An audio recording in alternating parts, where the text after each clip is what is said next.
वो चंद्रगिरी का माधव? थू! अच्छा हुआ कि आप लोग समय पर यहाँ पहुँच गए। माधव हमारे लिए बहुत बड़ी मुसीबत बन गया है। समझ में नहीं आ रहा था कि उसे रास्ते से कैसे हटाया जाए। अब आप ही लोग कोई रास्ता निकालिए, यही विनती है। वो सब रहने दो, पहले ये बताओ कि बेल्लारी में जो बिजनेस चल रहा है तुम लोगों ने उसके बारे में क्या सोचा है? कर्नाटका के मुख्यमंत्री के अलावा आंध्रा में जो रेड्डी ब्रदर्स हैं, उनके अलावा मगन रेड्डी, उनका बेटा और गुरु एक टीम जैसे हैं। वहाँ हेमलता के गेस्ट हाउस में जब हम रुके हुए थे तब मुझे ये बात पता चली। अरे क्या घर है, हमारे स्टेट का महल भी उसके सामने छोटा पड़ेगा।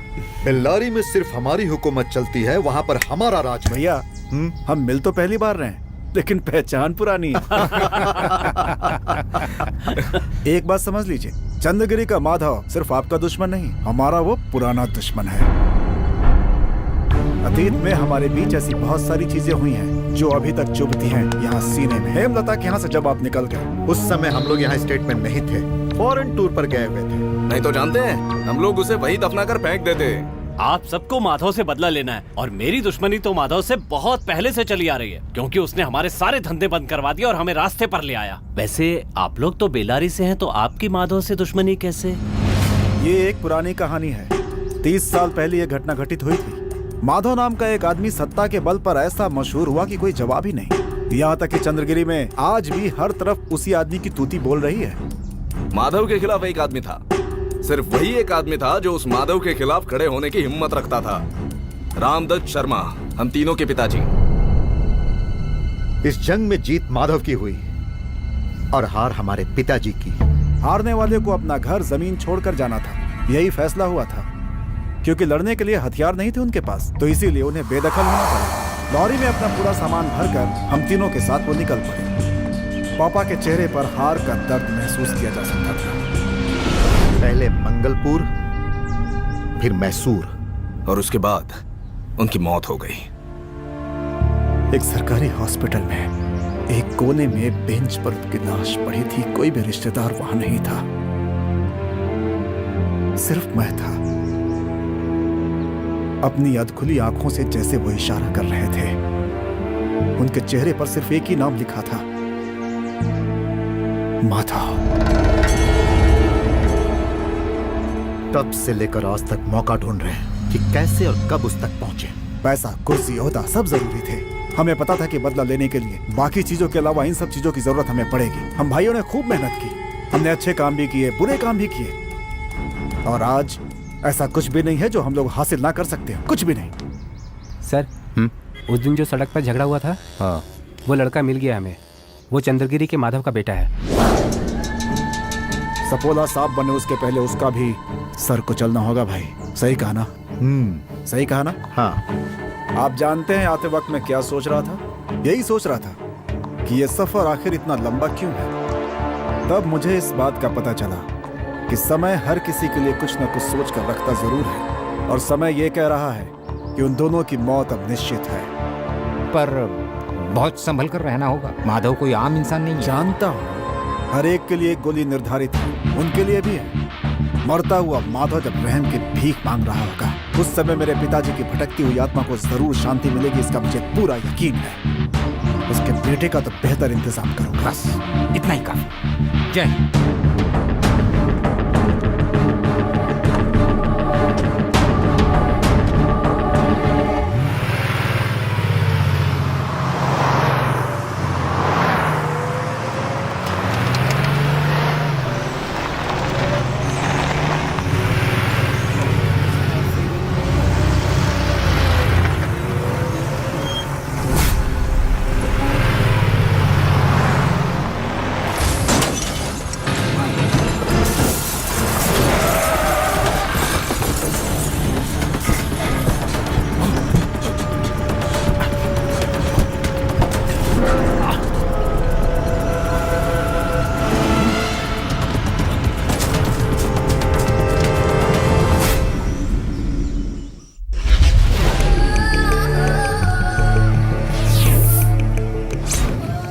लाखों के जाली नोट है। पीछे पीछे पीछे आप लोग पीछे। बहुत बड़ा घपला है ये। अब ये तो पता नहीं कि कहाँ पे प्रिंट हुए हैं, पर यहाँ भेजने में जरूर ISI का हाथ होगा। ड्राइवर के बारे में कुछ पता चला क्या? नहीं सर, जब से एक्सीडेंट हुआ है तब से वो फरार है। हमारी तलाश जारी है। तलाश जारी रखो सर। और जैसे ही कुछ पता चले मुझे इन्फॉर्म करो। सर। हीरो, कितनी बार कहा है मैंने तुमसे, गाड़ी चलाते समय हीरोगिरी नहीं। उस एसपी ने चारों तरफ नाकाबंदी कर रखी है इसको पकड़ने के लिए। इसे तो मैं अब कहाँ छिपाए इस निकम्मे को? घबराने की बात नहीं है, मैं ऐसी जगह छुपाऊंगा कि कोई भी नहीं ढूंढ पाएगा।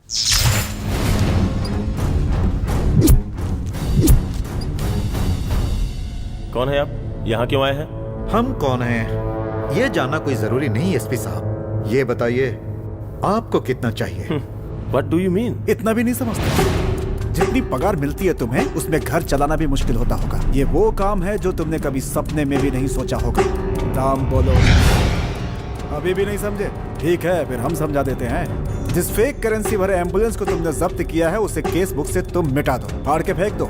उसके बदले तुम्हें कितना चाहिए वो हमें बता दो। सब कुछ यहीं खत्म कर दो अभी इसी वक्त। दाम बताओ। तुम लोगों ने मुझे क्या बिकाऊ समझ रखा है? सर, पकड़ के भीतर डालो।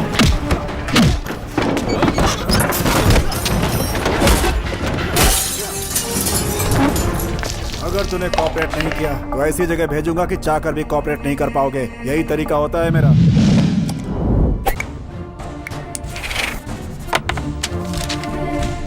(24x1) 24 घंटे की मोहलत दे रहा हूं, मतलब एक दिन। मेरी बात मान गए तो ठीक, नहीं तो इस कागज की तरह तुम्हारे इतने टुकड़े करूंगा कि 7 पुस्तक नहीं ढूंढ पाएगी।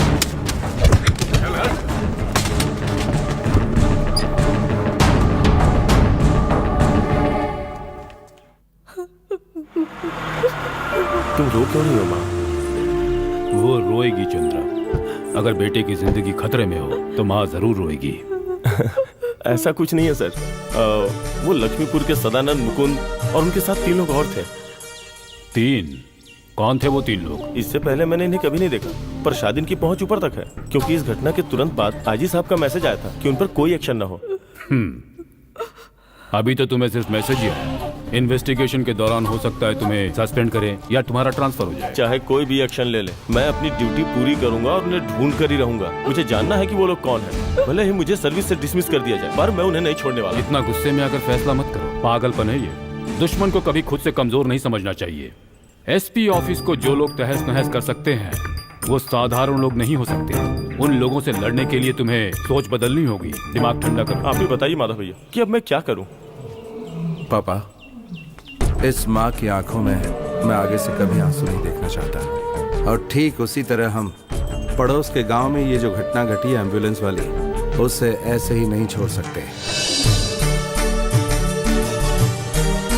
तुम कहना क्या चाहते हो? वो जो एडवोकेट है ना आपके दोस्त, उनको फोन कीजिए और उनसे कहिए कि एसपी साहब की मदद से केस को जल्द से जल्द कोर्ट में पुटअप करें। सेक्शन 164 इसके तहत गवाहों को रिकॉर्ड किया जाता है और इनकी गवाही मजिस्ट्रेट के सामने रिकॉर्ड की जाएगी। इसलिए चाहते हुए भी वो गवाहों को बदल नहीं सकता। बहुत बड़ी जांच पड़ताल होगी और ये काम करेगी national investigation agency. Shankar ji, हाँ आप यहाँ ऐसे खड़े क्यों हैं? लॉयर को फोन लगाइए। ठीक है। ये मेरी जिम्मेदारी है कि एसपी साहब को मैं सही सलामत कोर्ट के अंदर ले जाऊं। ये जमाल की जुबान है।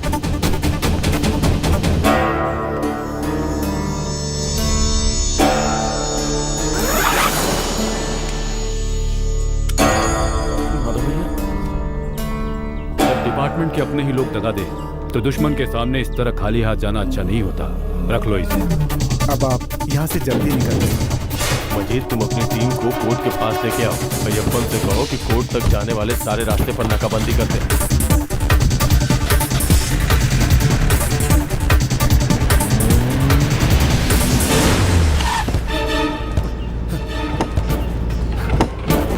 अज्जू, पापा को पता चल गया? किसी को पता नहीं चलेगा। तुम गाड़ी आगे लो जमाल।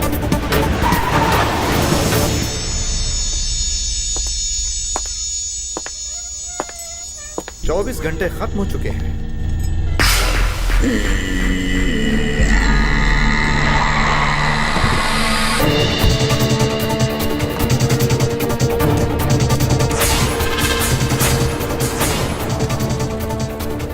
ये है एडवोकेट अरुण, हमारे साथ।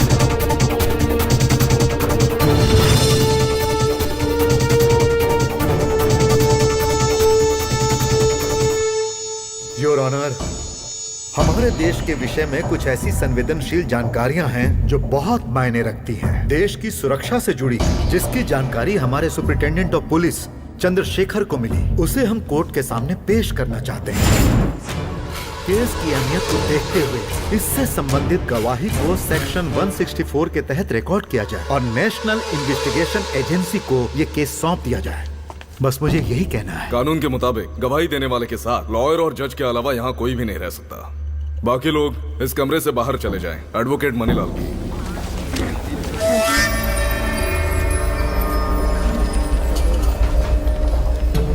एडवोकेट मनीलाल, आपको भी बाहर जाने के लिए कहा। Apologies my lord.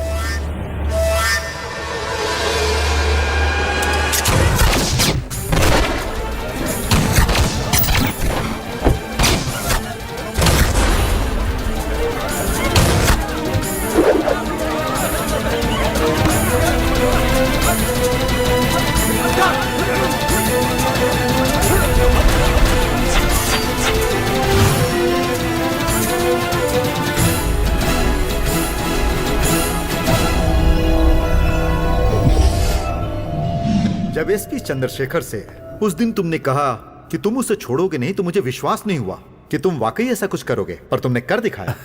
लेकिन मैजिस्ट्रेट के सामने वो जो गवाही रिकॉर्ड होने वाली थी वो अब नहीं हो पाएगी।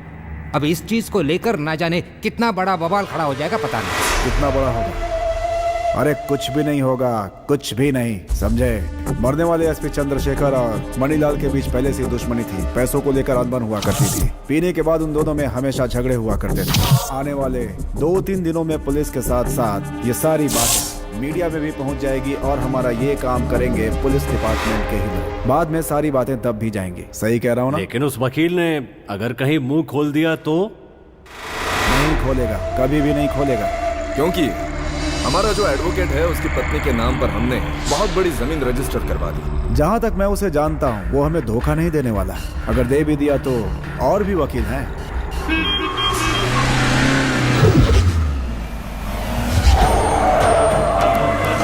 Same old story। कहानी वापस पहले से ही शुरू हो चुकी है। And the same old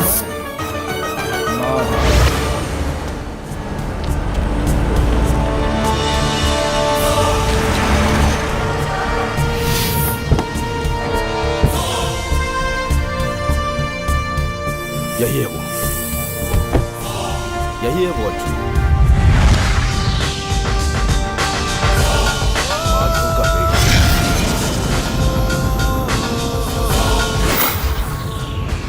आने दो, सबको आने दो। शिकार करने का मजा भी तभी आता है जब शिकार अपने बिल से बाहर निकल आए। लगता है इस खेल में बहुत मजा आने वाला है। आ जाओ, आ जाओ।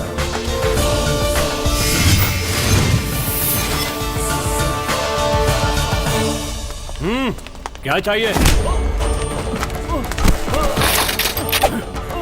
जिंदगी को खेल समझ लिया है। 3-4 साथी क्या मिल गए तुझे? तूने सोच लिया कि तू अपनी मनमानी करेगा। मरने वाला भले ही एसपी चंद्रशेखर था, लेकिन हार मेरी हुई है और जीतने के लिए मैं तुझे मार दूंगा। मारूं? अगर ये ट्रिगर दब गया ना तो तेरी इस खाली खोपड़ी के चिथड़े उड़ जाएंगे। उस एसपी की 13वीं के साथ तेरी भी 13वीं हो जाएगी। क्या बोलता है? दबाओ ट्रिगर। मैंने कुछ नहीं किया। माधव, अरे उसे सुनाने का क्या फायदा? उसे तो गन पकड़नी भी नहीं आती है। हमने किया है ये सब। हम लोग भूल गए हमें। काफी साल पहले तुम एक आदमी को जानते थे, रामदत्त शर्मा, याद आया? तुम्हारे खेल के चक्कर में हम गांव के बाहर फेंक दिए गए थे। उसी रामदत्त शर्मा के हम बेटे हैं। हमारा लक्ष्य सिर्फ तुम, चंद्रगिरी का माधव यानी। तो मेरा अंदाज बिल्कुल सही था। तो ये सारी हरकतें जो हैं शुरू से, इन सब के पीछे तुम लोग ही हो। कलापुरा के रामदत्त शर्मा जो तुम्हारे पिताजी थे, उन्होंने मुझे मारने के लिए भाड़े के टट्टू भेजे। इंसानियत के नाते मैंने तुम्हारे बाप को उस समय छोड़ दिया और आज उसके सपोरे आकर मुझे धमकाने का प्रयास कर रहे हैं। मुझे वैसे भी उम्मीद नहीं थी कि रामदत्त शर्मा के बेटे इससे अच्छा काम कर पाएंगे। लानत। और जिस तरह से आज इन्होंने तरीके से तुम्हें उस कोर्ट रूम में एसपी चंद्रशेखर को मारा है, तुम्हारे लिए जो थोड़ी बहुत भी सहानुभूति थी वो सब आज के आज खत्म हो गई। इससे पहले कि मेरा शैतान जाग जाए, मैं तुम लोगों को आखिर चेतावनी दे रहा हूँ, इस जगह को छोड़कर कहीं और जाकर सर छुपाओ। चले जाओ यहाँ से। माधव, अगर सोच रहे हो कि हम तुम्हारी सहानुभूति का इंतजार कर रहे हैं तो गलत हो। वो रामदत्त शर्मा की जरूरत थी, पर आज हालात बदल गए। तब हम रोते थे, पर आज नहीं।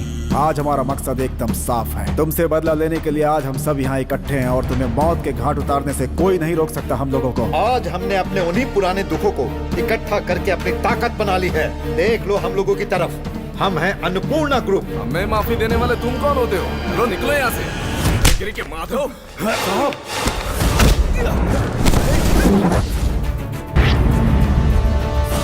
तेरी इतनी हिम्मत कि मेरे पापा पर हाथ उठाए। अंजू, माफ कीजिएगा पापा।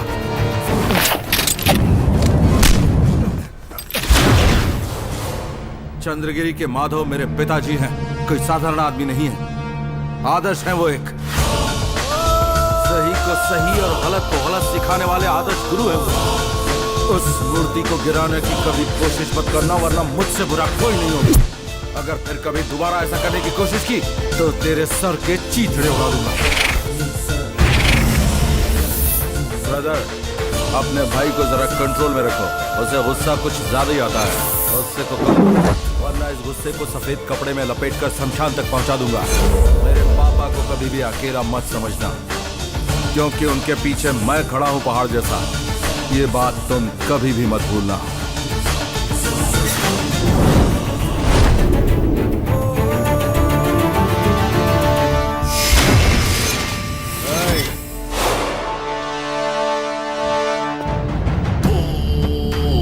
अच्छी लगी तुम्हारी बातें। माधव के अंदर जो जवानी का खून था वही तुम्हारे अंदर दिख रहा है मुझे। थोड़ी ताकत और बढ़ा दो, कभी कमजोर हो। तुम जानते हो किससे लड़ रहे हो? हम तीनों को अच्छे से पहचान लो।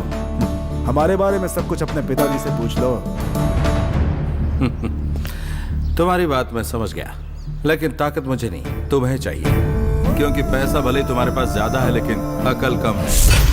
ब्रदर, जुनून अच्छी बात है, पागलपन नहीं होना चाहिए। जिद्दी होना अच्छी बात है, जिद पकड़ कर बैठना चाहिए।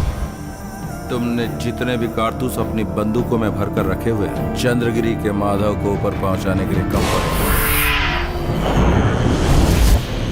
मेरी आदत नहीं है कि मैं बार बार कुत्ते की तरह भौंकूं, सिर्फ काटता। ग्रहण तुम्हारा इंतजार कर रहा है, जो तुम सबका सर्वनाश कर देगा।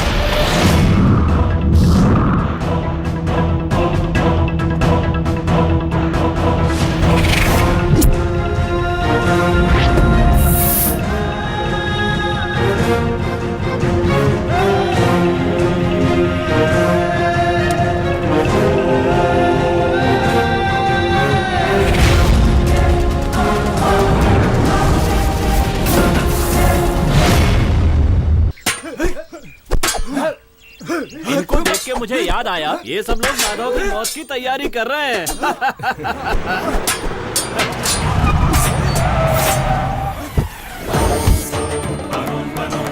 यहाँ पर अकेले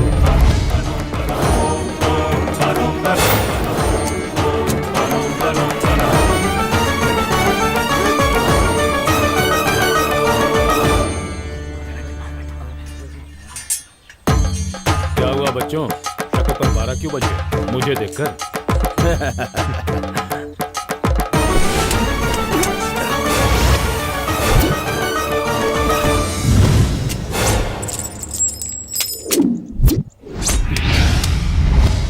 बस बहुत हुआ, अपनी बहुत बहादुरी दिखा ली। पर मैं यहाँ इसलिए नहीं आया हूँ। तुम्हारी हर गलतियों के लिए आज तक मैं तुम्हें माफ करता आया हूँ, लेकिन आज इस दास को मेरे दरवाजे पर तुम लोगों ने भेजकर बहुत बड़ी गलती की है, ये बताने आया हूँ। हाँ भार्गव, मैंने तुम्हारे पिताजी को इसलिए सजा नहीं दी कि वो कोई मुजरिम या कातिल है। रामदत्त को मैंने कभी दुश्मन नहीं माना, बल्कि वो मुझे जिंदगी भर दुश्मन मानते रहे। उन्होंने मंगलपुर से आदमियों को इसलिए बुलाया ताकि वो मेरा कत्ल करवा सके। कई बार हारने के बावजूद उनकी समझ में नहीं आया। उसके बाद भी कई बार मुझे मारने की कोशिश की। बाद में चंद्रगिरी के गांव वालों ने रामदत्त को उसके परिवार के साथ जलाने का फैसला लिया। स्थिति इतनी खराब हो चुकी है, उसे सजा नहीं मिली। तुम्हें यही बताने आया हूँ कि तुम्हारे परिवार को मैंने बचाया। आज समय आ गया है कि उस दुश्मनी को खत्म करें। वक्त के साथ चीजों को समझने की कोशिश करो। रामदत्त के अंदर जो गुस्सा भरा था, उसके बच्चे उसे क्यों ढोते फिरे? जो दुश्मनी बरसों से हमारे बीच चली आ रही है, उसे खत्म करना होगा अभी। यही मेरा लक्ष्य है, इसीलिए यहाँ आया। छोड़ो, तुम्हें डर है कि तुम हार जाओगे, इसीलिए उल्टी सीधी कहानी सुना रहे हो। माधव, तुम कुछ भी कह लो, हमारी सोच में फर्क नहीं पड़ेगा। देखो, इस दुश्मनी से कुछ हासिल नहीं होगा सिवाय नुकसान के। मैं यहाँ किसी तरह का खून खराबा करने नहीं आया हूँ। तुम भी वैसा मत करो, हम एक हो जाते हैं। आप सब मिलकर जो फैसला लेंगे मुझे मंजूर होगा। क्या बात है। आज नौबत ये आ गई है कि बेटे को बचाने के लिए बाप हमारे पास आया है। कॉम्प्रोमाइज। तुम बुद्धिमान तो हो, लेकिन हम इस तरह का कोई भी कॉम्प्रोमाइज करने के लिए बिल्कुल तैयार नहीं है, और वो इसलिए कि हम माफ नहीं कर सकते तुम्हें। हमारा यहाँ आने का मकसद है हर हालत में तुमसे अपने बाप की मौत का बदला लेना, और वो लेकर रहेंगे। आज तक हम इतने सब्र से क्यों जीते रहे जानते हो? सिर्फ एक ही वजह है उसकी, तुम्हारे साथ साथ तुम्हारे बेटे की जान लेना और चंद्रगिरी में तुम्हारे साम्राज्य को खत्म कर देना।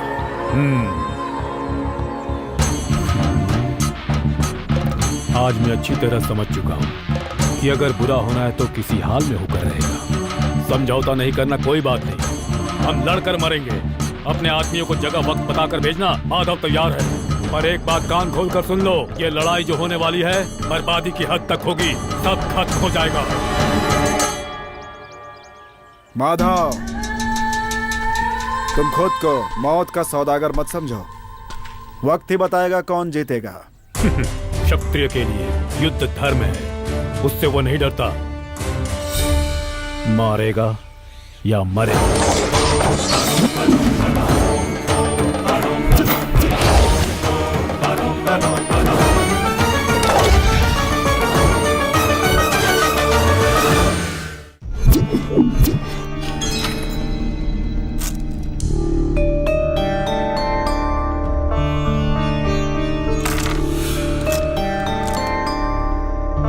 ग्रह तुम्हारे अनुकूल नहीं दिख रहे माधव। जो काम करने की सोच रहे हो वो हो पाना बहुत मुश्किल दिख रहा है। समय बहुत भारी जान पड़ता है। हाँ, यदि चंद्रगिरी में गणपति होम करवाया जाए तो शायद अच्छा हो। मैं यहाँ अपने लिए नहीं आया हूँ, अपने बेटे अज्जू के लिए आया हूँ। मेरी सारी चिंताएं उससे जुड़ी हुई हैं। उसकी चिंता मत करो, उसकी दशा काफी अच्छी चल रही है। उसकी राशि में चौथे स्थान पर सूर्य है जो काफी तेज है। राजयोग है उसका, यहाँ की कमान संभालेगा। साक्षात सूर्य नारायण की तरह है। उसकी ओर से निश्चिंत रहो। और बोलो। चलता हूँ। भगवान सुखी रखे।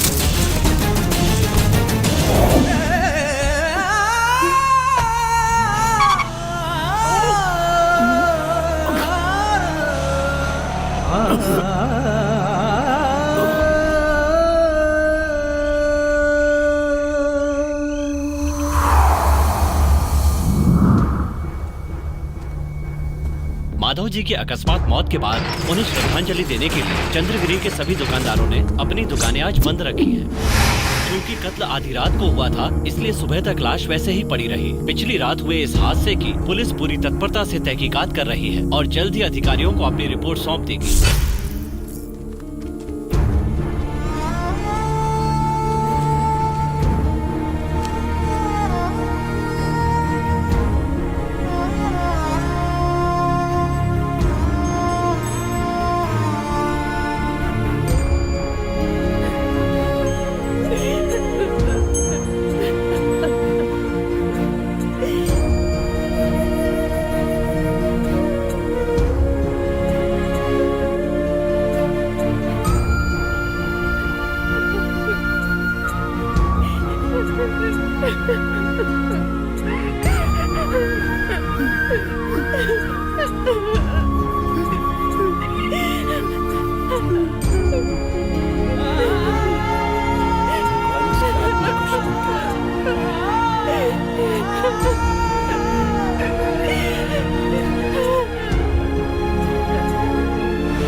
एक तरफ हो जाओ।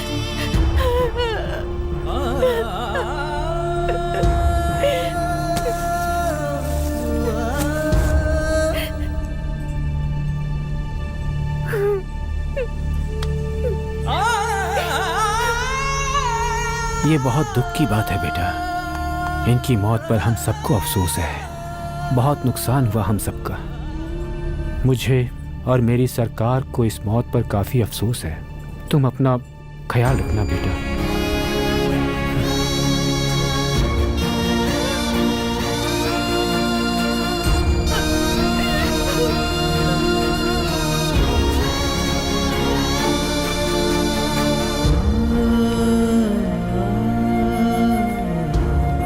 फादर की तबीयत ठीक नहीं है, इसलिए नहीं आ पाए। ईश्वर आपके मन को शांति प्रदान करे।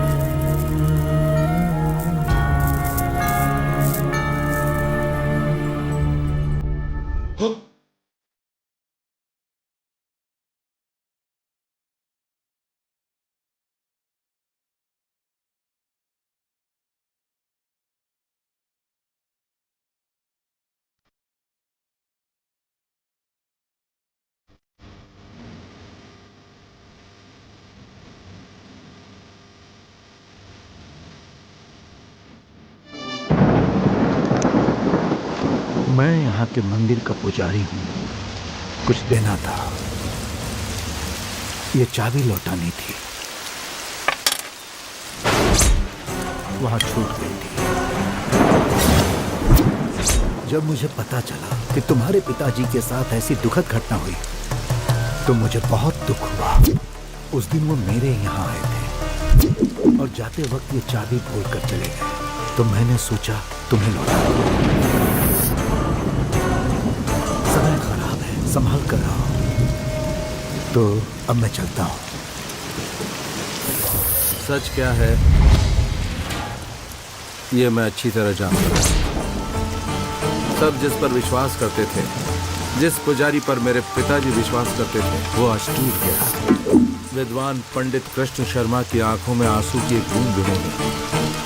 शायद पैसों की वजह से सच उनके सीने में दफन हो गया। आज मैं चुप रहा तो कभी नहीं बोल पाऊंगा। तुम्हें सच बताना होगा। तुम्हारे पिताजी ने मुझसे वादा लिया था कि मैं कुछ न बताऊं, लेकिन मैं तुम्हें जरूर बताऊंगा। उस दिन जब पिताजी मेरे यहाँ आए थे तो अपनी चाबी भूल गए। मैं उन्हें चाबी लौटाने गया।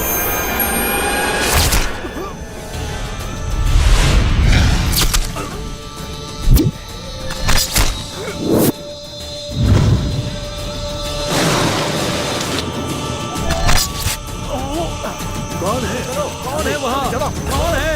चलो जल्दी।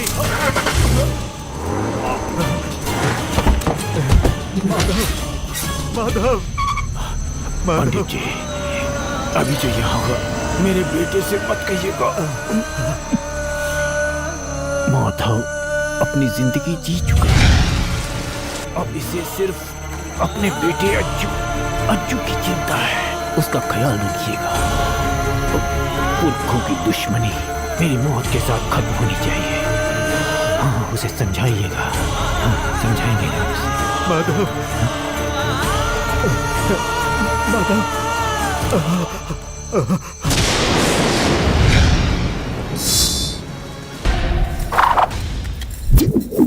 अरे तुम लोग फिर से वापस आ गए। किसी ने अंदर घुसने की कोशिश की तो टांग तोड़ दूंगा।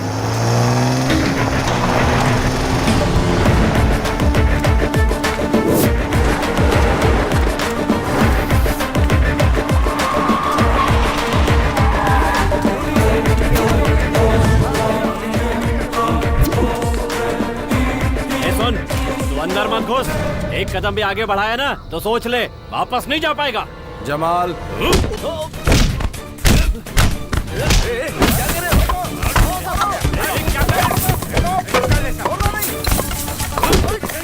रुक जाओ वरना मार खाओगे सब। कोई जिंदा नहीं बचेगा। अपने आप को तोप समझते हो? तुम भूल गए कि तुम्हारी औकात क्या है? तुम सबकी टांगे तोड़कर तुम्हारे हाथों में पकड़ा दूंगा। गरीबों का हक मारते हो ना, तो मैं इसकी कीमत चुकानी होगी। कीमत चुकानी होगी। सजा मैं दूंगा। जानते हो ये कौन है? ये मेरे पिताजी के लोग हैं और इनके लिए मैं लड़ूंगा। अगर इनकी जमीन की और किसी ने आग में उठाकर देखा तो उसे काट कर वही दफना दूंगा। कादर काका, ये फसल काटने वाला कोई मामूली हत्या नहीं है। इसका इस्तेमाल अन्याय करने वालों के खिलाफ करो और इतना ध्यान रखो कि मैं आपके पीछे खड़ा हूँ। चलो। तुम अभी जीते नहीं हो। तुम्हारे बाप का जो हाल किया वही हाल तुम्हारा भी करेंगे। मार देंगे, तुझे भी मार डालेंगे।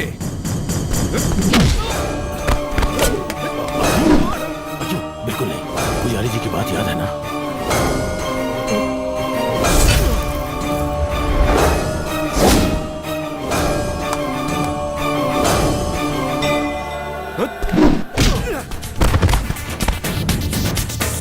अब चलते हैं।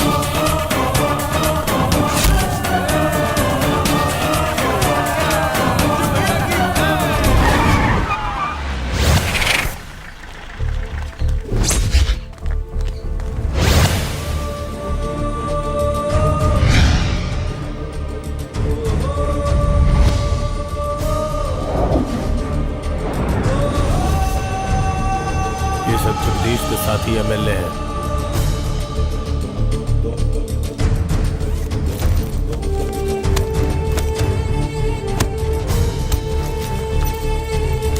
इसमें 3 करोड़ रुपए हैं।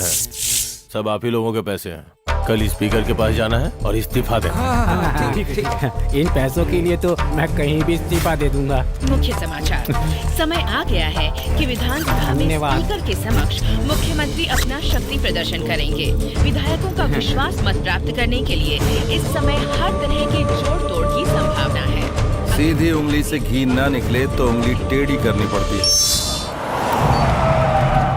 मुकुंद, क्या है? सब कुछ खत्म हो गया भाई। मंत्री का पद भी गया और एमएलए की सीट भी चली गई। सब इनकी वजह से हुआ है। कहा था मुझे मुख्यमंत्री बनवाएगा, मेरा इस्तेमाल करके मुझे उखाड़ कर फेंक दिया। गलती मेरी ही है। माधव भैया जिंदा होते तो कम से कम मेरी कुर्सी तो नहीं जाती। उस मरे हुए माधव की बात कर रहे हो? मेरी बात सुन। अब तेरे चिल्लाने का कोई मतलब नहीं। ना तेरी पदवी रही ना सरकार। अब तू मेरा बाल भी बाका नहीं कर सकता। बाप को तो पहले ही मार चुके हैं, बेटा भी जल्दी ऊपर चला जाएगा। तुम लोग चाहे कुछ भी कर लो, लेकिन वो माधव का बेटा जो अज्जू है ना, उसको तुम कुछ भी नहीं कर पाओगे। पहले एसपी को रास्ते से हटाया, फिर मुझे। तुम कुछ भी कर लो, पर माधव का वो बेटा तुम लोगों को नहीं छोड़ने वाला। क्या होगा? मारेगा? उसके पहले मैं तुझे मार डालूंगा। जो भी हो रहा है वो सही हो रहा है भाई। अब तू यहाँ पर आया है? तुम सबको एक बात बताने आया हूँ। ये लड़का जो बचपन में ही अनाथ हो गया था, उसे पाल पोस के नया जीवन दिया, वो थे मेरे माधव भैया। और आज तुम्हारे सामने ये जमाल प्रण लेता है। किसी भी हालत में तुम सबको चैन से नहीं रहने दूंगा। तुम लोगों के करतूतों का हिसाब चुकाने आ रहा है चंद्रगिरी का हमारा इकलौता युवराज अज्जू।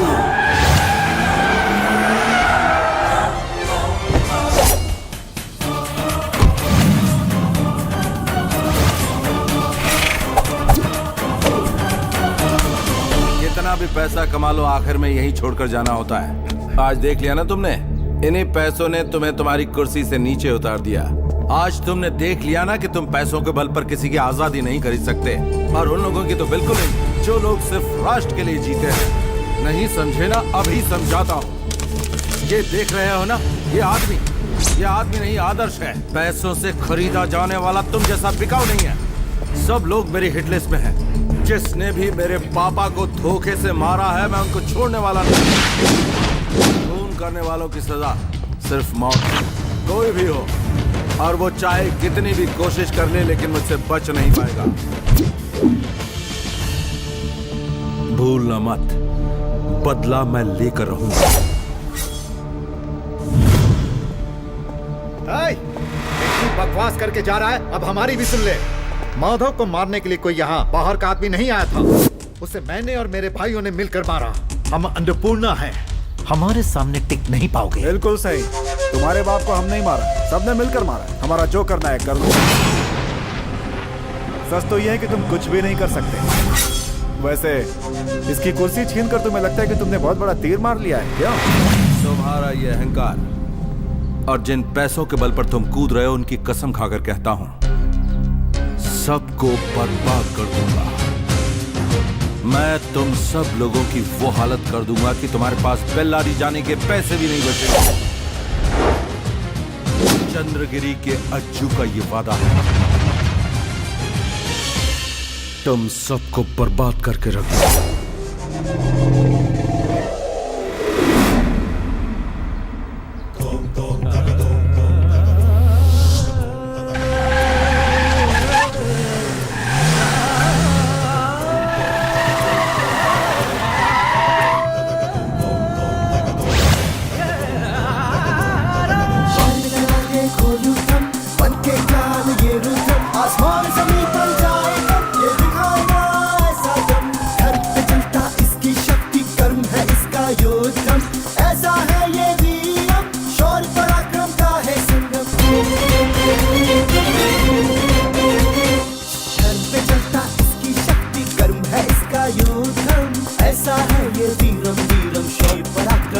मैंने ही कहा था हमारी प्लानिंग फेल हो जाएगी।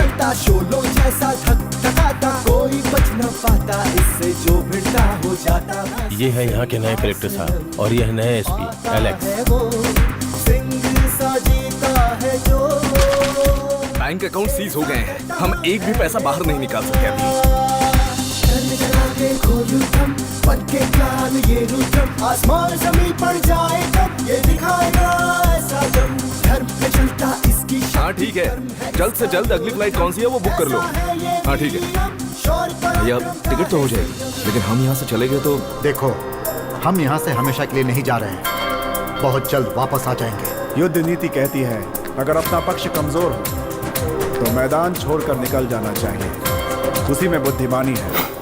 सर, कोर्ट का ऑर्डर, केस खत्म होने तक आप में से कोई भी देश छोड़कर नहीं जाएगा।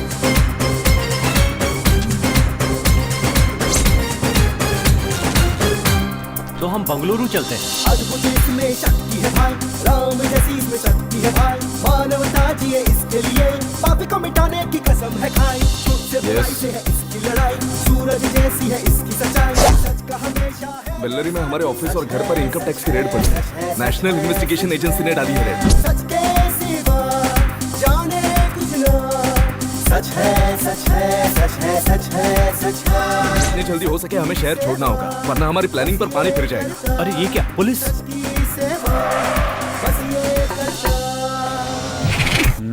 कहाँ जा रहे हो? कुछ नहीं, बस लॉन्ग ड्राइव पर जा रहे हैं। तो फिर ये क्या है? एयरपोर्ट पे नाकाबंदी कर दी तो ट्रेन से भागने की सोच रहे हो? चलो बाहर निकलो, गाड़ी सर्च करनी है। सर, ये किसकी है? किसकी है ये? मेरी है। ये कह रहे हैं अंदर डालो। हाँ चलो। क्या बात है एसपी साहब, बहुत ही बड़े बड़े लोगों को अरेस्ट कर रहे हैं आप तो। वेपन मिला है, अरेस्ट करना होगा। चलता इसकी शक्ति, कर्म है इसका योद्धम, ऐसा है ये वीरम, शौर्य पराक्रम का है संगम। कौन है यहाँ? आर्गावुन्नी। मैं हूँ, क्या बात है? आपके नाम का अरेस्ट वारंट है। आपने जिस बेल के लिए अप्लाई किया था वो रिजेक्ट हो गई है। आपको अरेस्ट करने के लिए नया ऑर्डर है। चलिए करता है ये उसका कहना मानने में ही भलाई है हमारी। उसने हमारी वो हालत कर दी है कि बेल्लारी जाने का पैसा भी नहीं बचा। नहीं, वो मुझसे कभी नहीं जीत सकता, उसे तो मैं जरूर मारूंगा।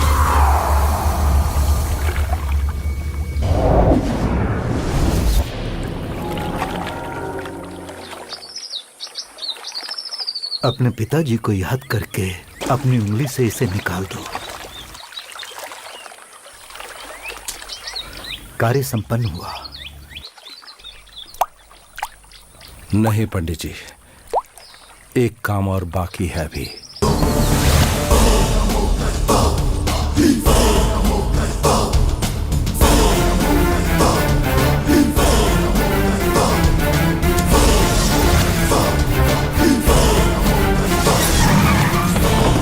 हर जगह ढूंढ लिया उन दोनों को, कुछ पता नहीं चला। चारों का?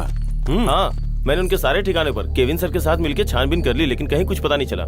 लगता है डर के भाग गए। इम्पॉसिबल, मुझे ऐसा नहीं लगता।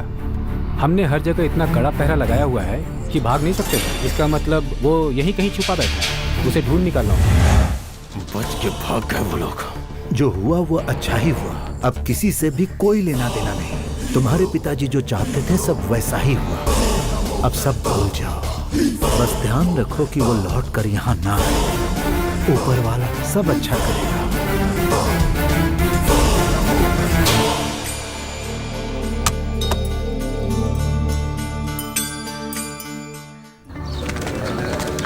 ये लोग साहब की जगह के लिए बात करने आए हैं।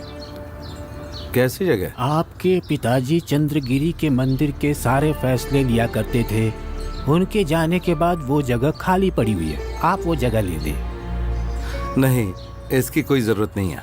मैं भी आप जैसे एक आम इंसान हूँ। देखिए, मेरी ऐसी कोई इच्छा नहीं है कि आप मुझे कोई पद दें, कोई ओहदा दें। ऐसा मत कहो बेटा, जो होना था वो तो हो चुका है।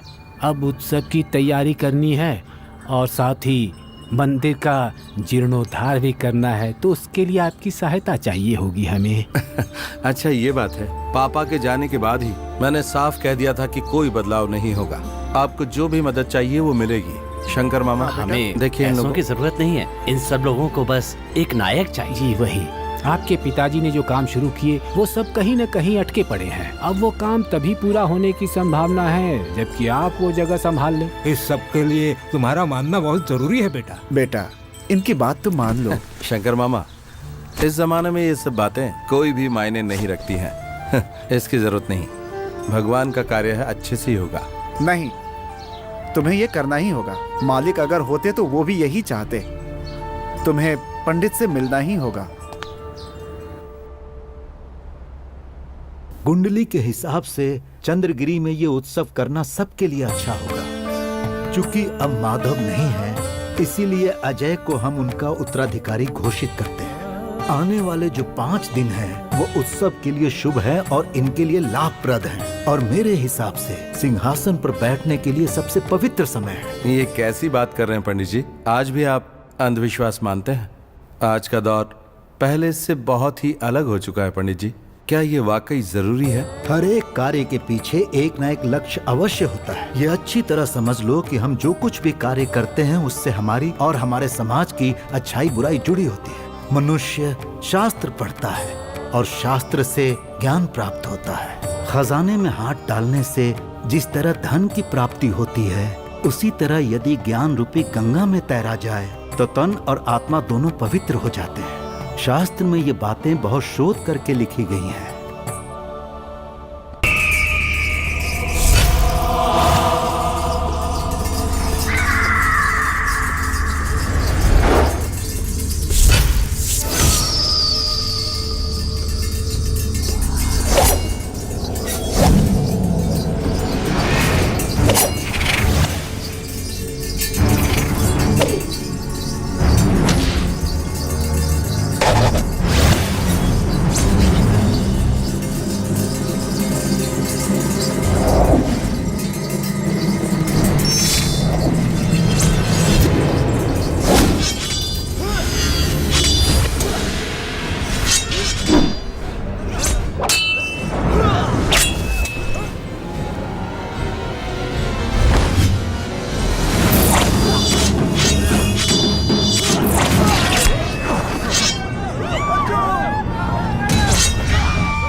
क्या चल रहा है यहाँ पर?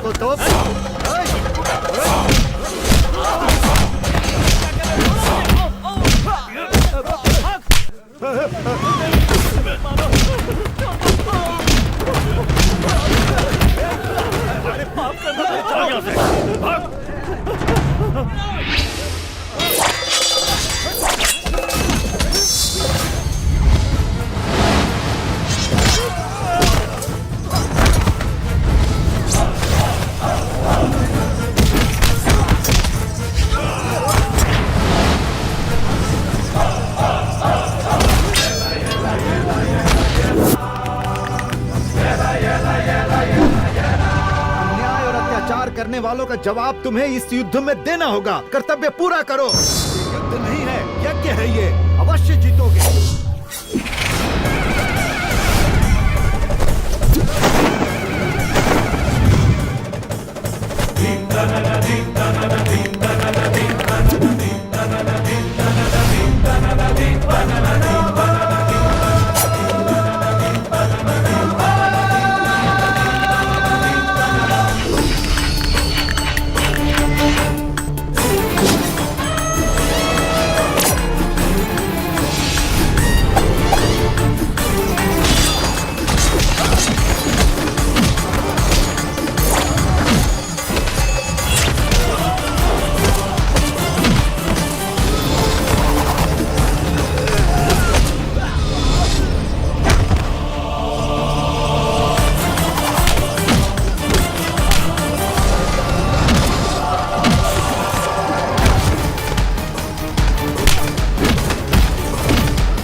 मन में सच्चा ईश्वर बसा है तो उसकी जीत निश्चित है। और तुम तो एक नेक इंसान हो। शुद्धता तन में नहीं मन में धारण करना चाहिए। जाओ उसकी सहायता करो तुम।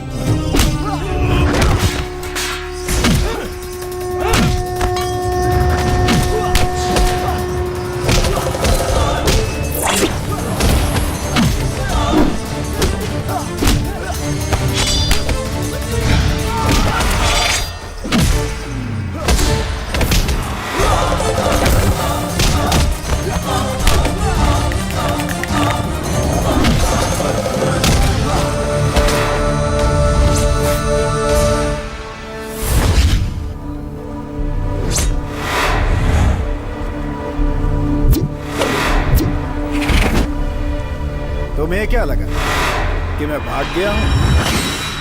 जिस तरह तुम्हारे बाप को ऊपर पहुंचाया वैसे तुम्हें भी ऊपर पहुंचाऊंगा। अपनी प्रतिज्ञा मैं पूरी करूंगा, उसके लिए कोई भी कीमत नहीं। तू मुझे नहीं रोक सकता।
कि मेरे पापा की तरह मुझे भी मार डालोगे?